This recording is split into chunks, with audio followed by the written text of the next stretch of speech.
Hey, how you doing? This is Adam Post, publisher of more than 1,000 comic books and marketing expert covering Target. Target's CEO has admitted that the boycotts worked. They're adjusting their plans in the future. They don't want problems with their customers anymore. Let's get into the story. Before we do, please be sure you are subscribed to the channel. Click the bell for notifications. Give me a thumbs up. I really appreciate you.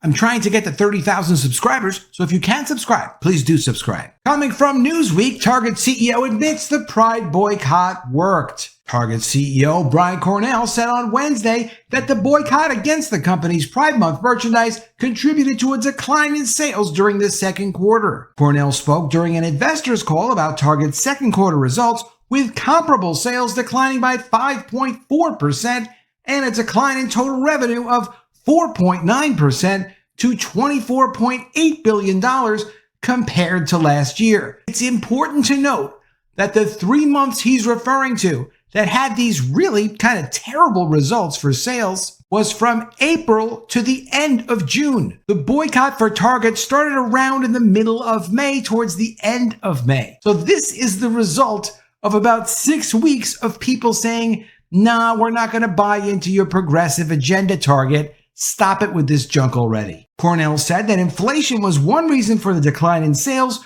during the second quarter, but also noted that, quote, negative guest reaction to our Pride collection also was a contributing factor. Quote, as you know, we've featured a Pride assortment for more than a decade, he said. However, after the launch of the assortment this year, members of our team began experiencing threats and aggressive actions that affected their sense of safety and well-being while at work. So, to protect the team in the face of these threatening circumstances, we quickly made changes, including the removal of items that are at the center of the most significant confrontational behavior. He seems to have left out how LGBT activists were calling in bomb threats all over the country to Target stores. Those bomb threats actually forced them to close the stores until the bomb threats could be cleared by the local police. If you're going to close your store over bomb threats, that's a serious sense of safety that you have to worry about for your employees.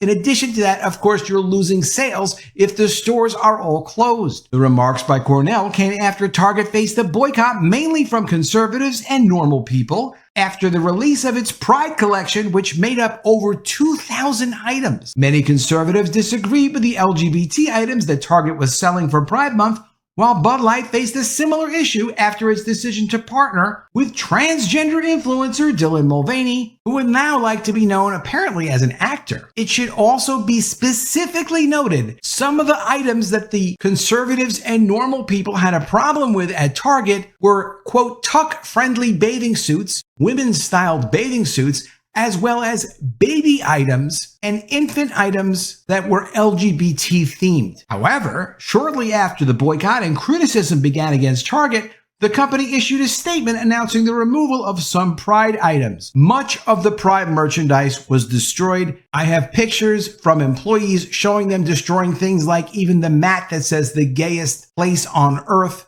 that goes in front of a house. I don't know why someone would want that, but they destroyed those. They destroyed mugs. They destroyed all kinds of LGBT merchandise and books, because while everyone is tolerant of, sure, put a few things here, put a few things there if you want to, when they go and they make it the focal point of the store, people become very uncomfortable with that store because not everyone buys into the ideology or wants to be associated with it. During the call on Wednesday, Cornell spoke further about Pride Month and Target and said, looking forward, we will continue to celebrate Pride and other heritage moments, which are just one part of our commitment to support diverse teams and guests. However, as we navigate an ever-changing operating and social environment, we're applying what we learned to ensure we're staying close to our guests and their expectations of Target, Cornell added. You know, in marketing, that's what you have to do. You have to understand what your customers expect from you, and you need to deliver on that. And one of the ways you do that is by talking to your customers, sending a survey out,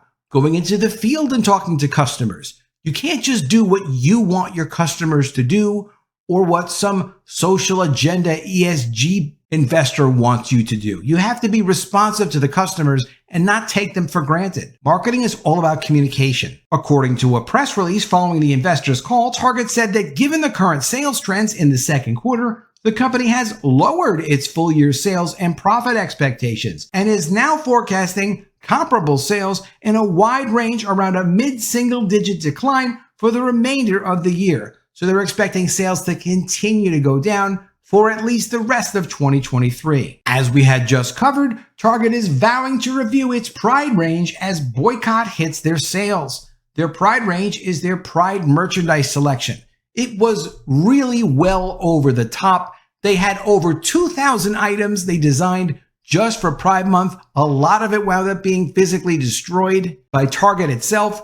They removed a lot of their Pride displays. They never consulted customers on what they thought was appropriate or what customers actually wanted. Sales at retail giant Target fell by 4.8% during the second quarter of 2023, according to its most recent earnings report, as the company was boycotted by people angry about the company's Pride Month merchandise, some of which was marketed at children and even infants. Target's Chief Growth Officer, Christina Hennington, told reporters the company still plans to celebrate Pride Month in 2024, but will do so with modifications following this year's backlash. Conservative activists have targeted a number of major corporations with boycott campaigns over the past few months in response to their politics related to the LGBT rights and visibility. And it's not even boycotts, it's just not being comfortable being associated with brands like Bud Light, brands like Target, brands now like Skittles. People that spend money on specific consumer brands are associated with those brands. If you don't believe or you don't want to buy into whatever agenda they're pushing, in addition to the product they're trying to sell you, why would you support that? It makes no sense. There are plenty of other choices no matter what the brand is. Brands always have competitors. Support the competitors who respect their customers. Most notably, Bud Light was boycotted after partnering with transgender influencer Dylan Mulvaney. Target's second quarter sales decline of 5.4% was spread between a 4.3% in-store sales and a 10.5% reduction for digital sales, according to the latest report. That 10.5% reduction in digital sales is absolutely massive, and it means people are not going to the website. They can go to a million other websites. They don't need to interact with Target's website and give them any business to support weird things that their executives think that the public should start doing, as opposed to just giving them the merchandise that people actually want. The company's operating income margin rate, which measures how much profit it makes per dollar of sales, improved significantly. And the reason it did was because their scandal in 2022 was they overbought a ton of pandemic merchandise that they could not sell. They had to heavily discount it.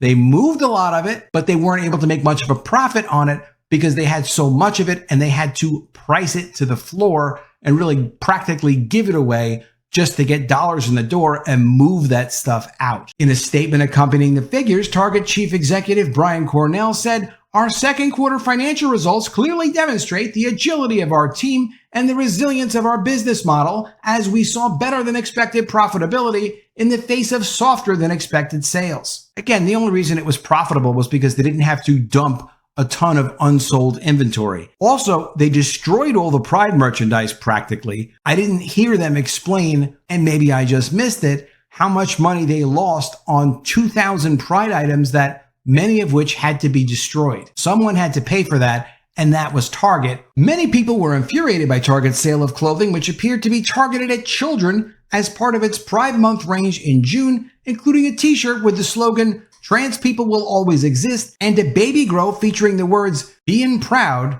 in the colors of the LGBT flag. In response, Target removed some items from its selection, many items, including books, claiming it had received threats that were impacting our team members' sense of safety and well-being. A review was later launched into some products, including those aimed at children in swimsuits with the ability to tuck genitalia for transgender women. At the end of June, Target spokesperson Kayla Castaneda said, quote, "Our focus now is on moving forward with our continuing commitment to the LGBT community and standing with them as we celebrate Pride Month and throughout the year." Also from Newsweek, Target sales drop celebrated after Pride boycott. Quote, "Worse than Bud Light." Conservative commentators have taken to social media to celebrate the 4.8% reduction in sales at retail giant Target, which was announced in the company's latest earnings report, with one activist describing it as worse than Bud Light. The second quarter results cover April through June.